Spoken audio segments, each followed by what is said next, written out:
भगवान श्री राम का मंदिर तोड़ के बनाई गई मस्जिद है, इसलिए मंदिर कहा जाता था। आरएसएस के जितने लोग थे उन लोगों की इच्छा नहीं थी कि इसको अभी गिरा दिया जाए। मुसलमानों के साथ संबंध जोड़ते रहे और अनुनय विनय करते रहे कि उतनी जगह छोड़ दीजिए जो, क्योंकि वो राम की जन्मभूमि है। पुरानी मूर्ति तो जैसे वैसे रहेगी, नई मूर्ति की प्राण प्रतिष्ठा होगी। प्राण प्रतिष्ठा में वही वस्तु को रामलला में उसको उसी वस्तुओं में रखा जाता है।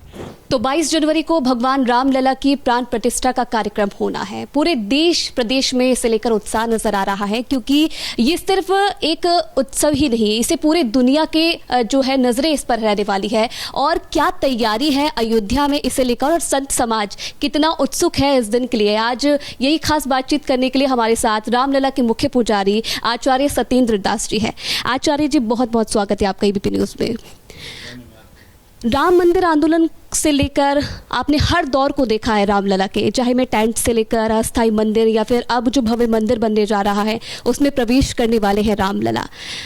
कैसा आपका ये पूरा सफर रहा, विशेष तौर पर आपसे ये जानना चाहेंगे।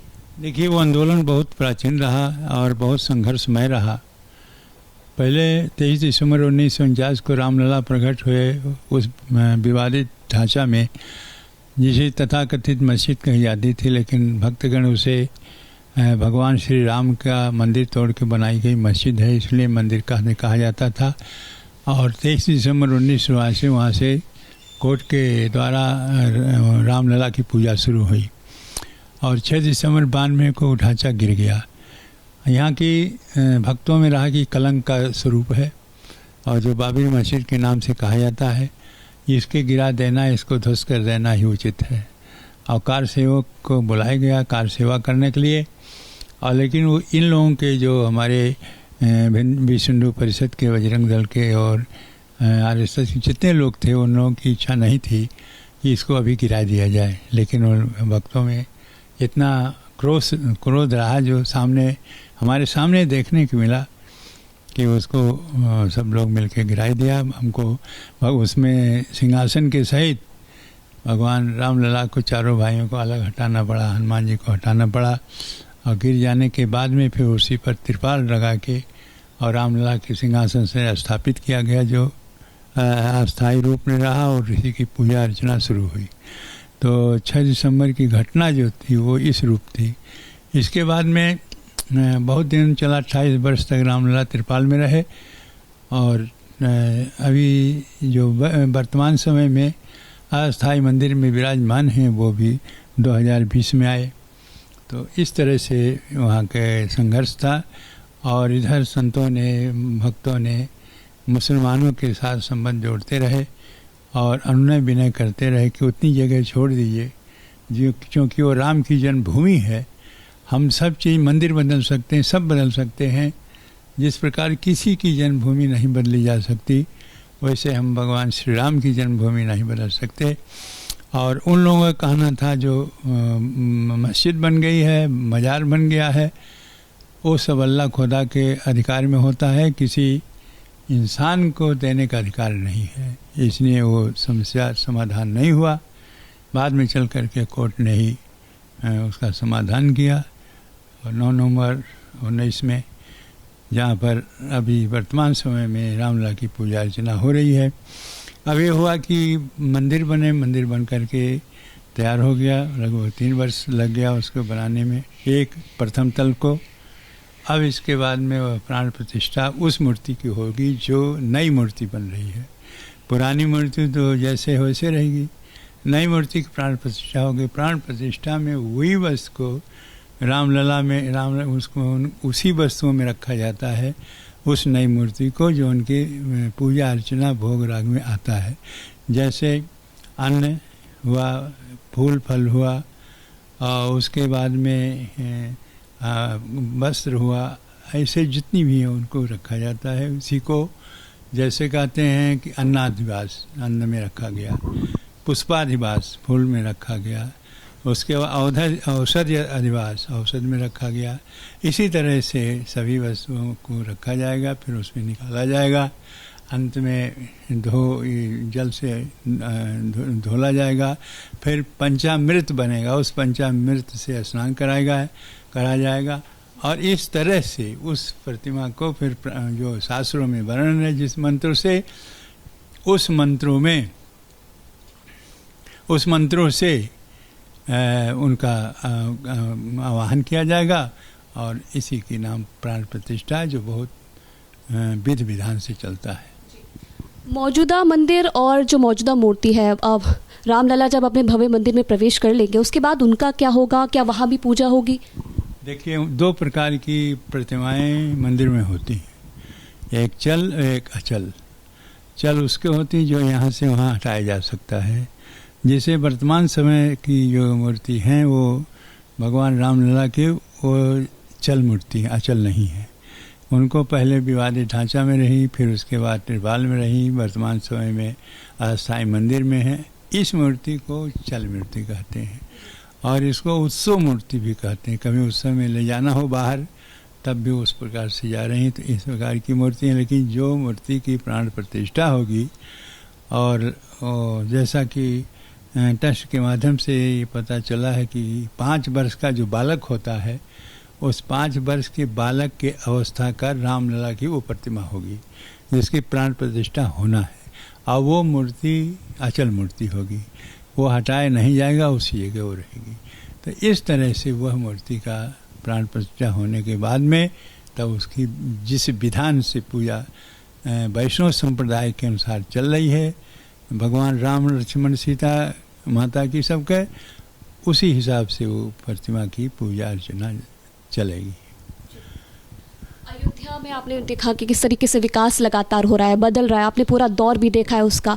लेकिन क्या ऐसे परिवर्तन हैं जो आपको लगता है कि जब होंगे तो वो अयोध्या को वैश्विक आध्यात्मिक राजधानी बनाएगा? देखिए, कोई भी भक्त, कोई भी पुजारी जो भगवान के आश्रम में रहता है वो कभी निराश होता ही नहीं, उसकी आशा बनी रहती, क्योंकि यह जानते हैं कि परमात्मा की इच्छा बिना एक पत्ता भी नहीं हिलता, और उनके इच्छा के बिना न सुख न शांति कुछ नहीं आती। इसलिए यह समय ज़्यादा दिन नहीं चलेगा, और ये निश्चित है इसमें परिवर्तन होगा। हो सकता है कि हमारे सामने न हो, कि आने वाली पीढ़ियों के समान हो, लेकिन होगा ही। और उसका है 28 वर्ष त्रिपाल में रहने के बाद में वो समय आ गया, आदेश में हो गया, मंदिर बन गया। अब उसमें प्राण प्रतिष्ठा होने के बाद रामलला विराजितमान होंगे, ये आशा रही। उसी आशा से कभी निराशा नहीं होती। जो भगवान के भक्त हैं या भगवान के आश्रम में रहने वाले हैं, तुम्हें माता पिता तुम्हें बंधुश्च सखा तुम्हें सर्वम मम देव देव। इस प्रकार से भगवान ही सब कुछ है, सब कुछ देने वाले, वही माता, वही पिता, वही सब कुछ देने वाले, वही विद्या देने वाले, सब कुछ।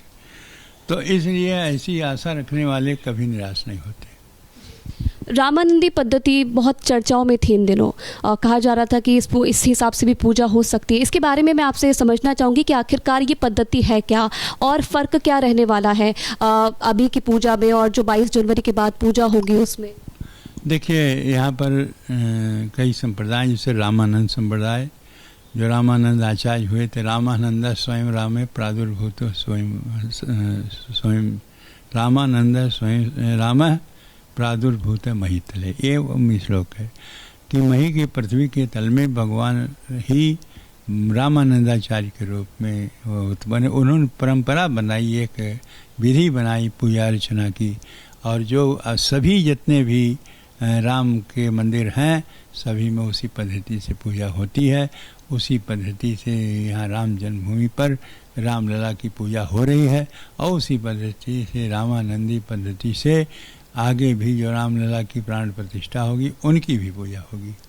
22 जनवरी के लिए विशेष तौर पर क्या इंतज़ाम है, क्या तैयारी है? यह तैयारियाँ पूरी हैं कि किन विधियों से और किन विद्वानों के द्वारा, किस प्रकार से मंत्रों के द्वारा ये प्राण प्रतिष्ठा की जाएगी, उसकी पूरी तैयारी है।